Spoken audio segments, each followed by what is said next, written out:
Beer was discovered a long time ago, so far back that we have no idea when it first came into being. Beer not only predates writing, it also predates pottery, domesticated grain, and possibly even settled villages and organized religion. So given how ancient beer is, how, when, and why it came to be requires some speculation. Now, alcohol would have been known to early humans because it occurs naturally.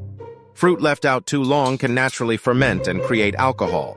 And that fermentation happens when a single-cell fungus called yeast feeds on sugars, producing carbon dioxide and ethanol as waste products.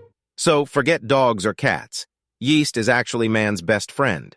Yes, dogs helped ancient humans with hunting and security, and cats definitely kept the rodents down, but yeast eats carbohydrates and poops out alcohol, an action crucial for making both bread and beer. Though Neolithic humans didn't understand fermentation or what alcohol was, they knew the important stuff. It was a substance that induced a state of altered consciousness and tasted pretty good. This fermented fruit is what you know as wine, which we associate with grapes today but has been historically made with any sweet fruit, from plums to dates or even in the sap of palm trees. Beer, by contrast, comes from fermented grain which does not appear naturally. And to make it, you need semi-settled agriculture. Before we tell you one of the theories about how beer appeared, like my video and subscribe to the channel. This will greatly help in promoting the video and speed up the release of new videos for you. Thanks, bro. So here's how one theory suggests beer came to be. First, hunter-gatherers realized that grains were a steady source of nutrition. If you pulled grains from wild cereals like barley and wheat, then soaked or boiled them in water, they made an oatmeal or thin gruel that was rich in nutrients. And grain, unlike fruit and meat, could easily be stored for later. Throw a bunch of grain in a basket and provided it doesn't get wet, it can last years. But you know, lugging around a basket of grain isn't really ideal while chasing a mammoth. So these hunter-gatherers started forming settlements where wild grains were abundant. There, humans learned to make bread 11,000 to 14,000 years ago. Then at one point or another, some dough was contaminated by yeast, causing it to ferment and rise due to the carbon dioxide forming bubbles. Beer followed a bit later as an offshoot of bread making. Someone left basket with grain out in the rain and the grain got sprouted. Wild yeast then colonized the mixture, or someone either accidentally or on purpose dropped bread into it.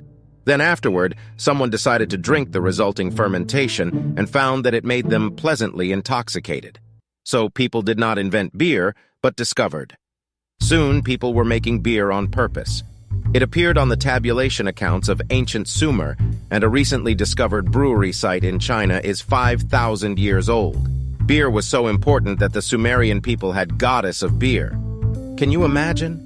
It really makes sense because the beer was a big part of their life. Humans increasingly took up settled agriculture in order to subsist off of bread and beer, a lifestyle that led to larger populations, permanent structures, irrigation, and cities. In these settlements, they kept grain in common storehouses overseen by priests. And one theory says that these grain stores gradually evolved, gaining more religious functions to become the first temples. And writing was invented to catalog their contents. In fat times, the temple would collect the grain, and then in lean times, they would distribute it. And that distribution often came in the form of beer. Indeed, during the construction of the pyramids, beer was one of the main forms of payment. In fact, there were a lot of advantages for living in cities.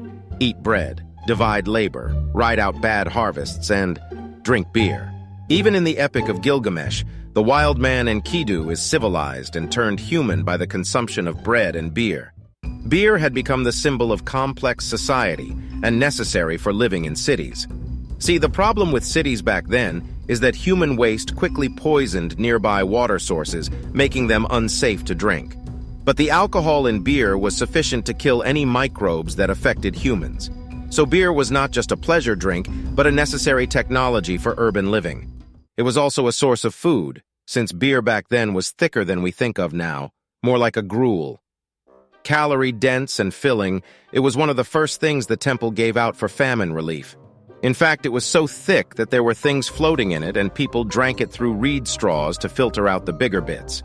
This was also done in a communal bowl, starting a trend that would continue until today, where beer was a drink consumed socially in common. A sign of trust, since with everyone drinking beer from the same vessel, there was no chance of poisoning.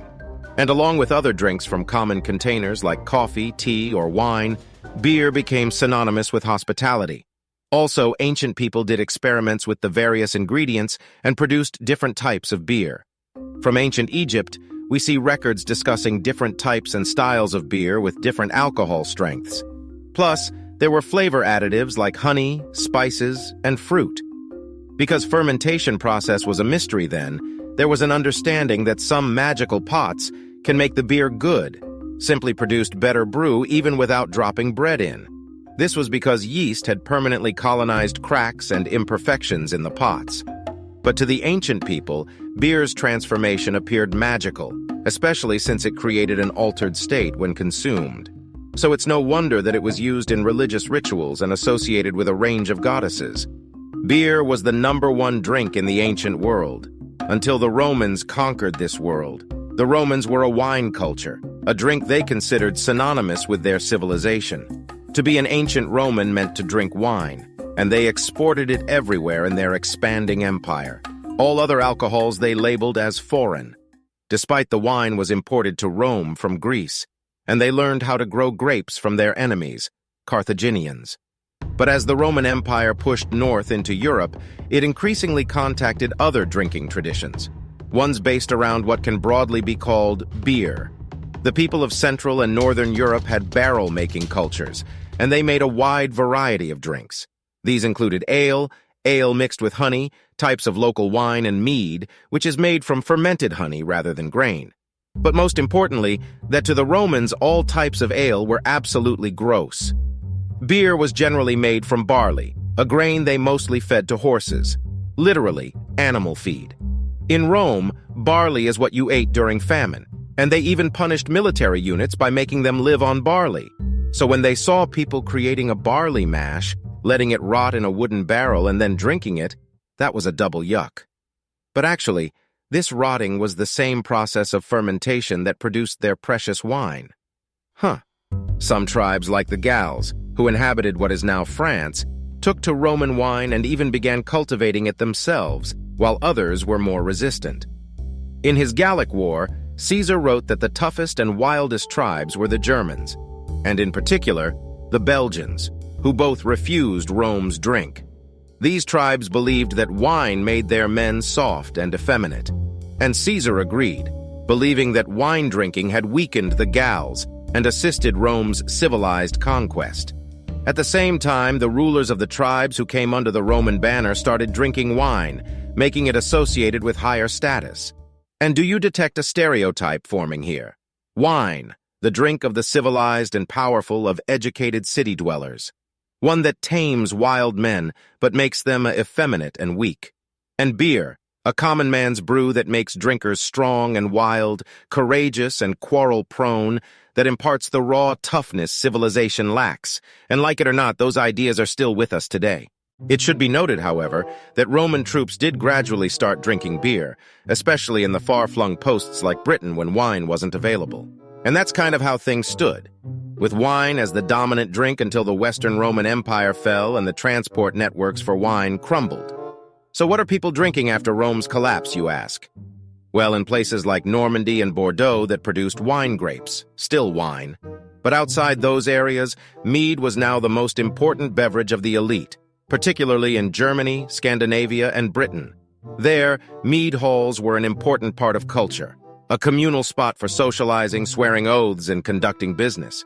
Just take a look at its architecture, with its large open spaces, benches, and long tables. What does that look like to you? Yep, it's a beer hall, modern pub. And what about ale? Ale had never gone fully out of fashion with average households. It was too useful and easy to make, and therefore the preferred everyday beverage. By the year 1000, ale was also starting to become commercial. Monks brewed it for the poor or sold it to sustain the monastery. Ale was also considered a type of liquid bread, meaning it could be drunk for sustenance during fast days when the monks were only supposed to consume bread and water. Because the beer brewing was connected with bakery of bread, women did the vast majority of brewing. Inevitably, some women were better at it than others and began to open the front rooms of their homes as alehouses. And soon, they were joined by taverns, which also sold wine and offered private rooms for the wealthy, and inns that offered food, overnight accommodation, stables, and often a women's company in the rooms upstairs. By the reign of Henry III in the 13th century, the trade was big enough to attract regulation. As part of a law called the Assize of Bread and Ale, the first food and drink quality legislation in Britain, local officials called ale tasters would tour establishments every 6 weeks, doing the very hard work of ensuring the ale being sold was of sufficient quality, fairly priced, and had its strength labeled. Ooh, that sounds like a tough job, but someone had to do it. But then a new innovation changed beer forever. In Germany, people were adding hops to ale in order to give it a more complex, bitter, smoky flavor and also preserve it. This also turned ale into true beer, and hops changed everything. Taste-wise, sure. But also when it came to production, hop beer lasted weeks, meaning for the first time, beer could be made in large quantities and exported as commercial product, importantly far across the sea. I hope you enjoy my videos. Please press like button and subscribe to the channel. Thanks for watching, bro.